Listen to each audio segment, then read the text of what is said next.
Did Dr. Martin MacNeill make what was essentially a jailhouse confession? 3 inmates who all did time with him testified against him at his murder trial today. Fox 13's Ben Winslow is outside 4th District Court in Provo this afternoon. Ben.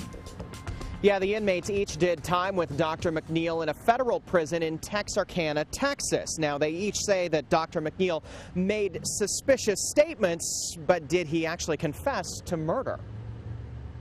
Do you know Martin MacNeill? Yes. How do you know him? He was my cellie. Okay, and when you say cellie, what does that mean?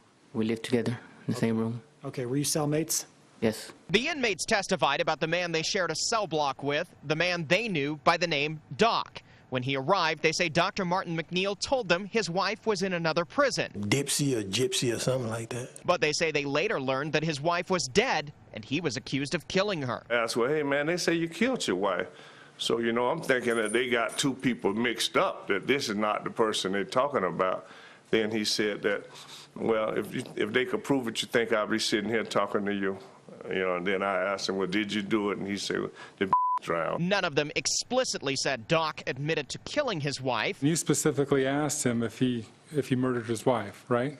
Yes, sir, I think I did. And he responded to you, no, man, no, right? No, he didn't say no, man, no. He just said if they had any proof that he did it, that he wouldn't be there, and he's fixing to go home. The inmates are technically snitches, which is why the judge has forbidden disclosure of their identities in order to protect their safety. They insisted they were not given deals to testify against him. I never had a problem with Doc. Do you have a problem with him now? I don't have a problem with him now. You know, I really hope he didn't do it, to be honest. Now, 2 more inmates are expected to testify for the prosecution tomorrow, and those 2 inmates are expected to make statements on the witness stand that Dr. MacNeill did in fact make a more of a full-on confession. Now, the prosecution is also expected to recall Dr. MacNeill's mistress, Gypsy Willis, to the stand. They say that they have some additional questions. Then they're going to rest their case against Dr. MacNeill. The defense will then begin their case. Back to you in studio. All right, now, Ben, do we know what the defense is planning to do?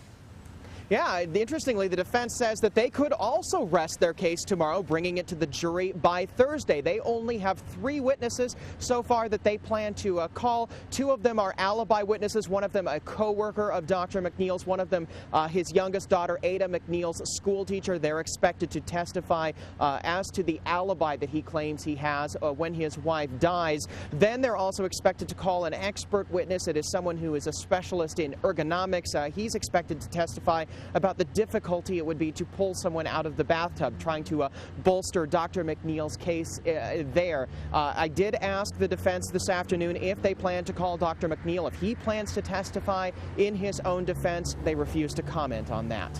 All righty, we'll have to see what happens here, Ben. Thank you so much. And stay with Fox 13 News for continuing coverage of the MacNeill murder trial. And remember, you can watch live streaming coverage of the trial at fox13now.com. The number of people watching that live feed is growing every day. The special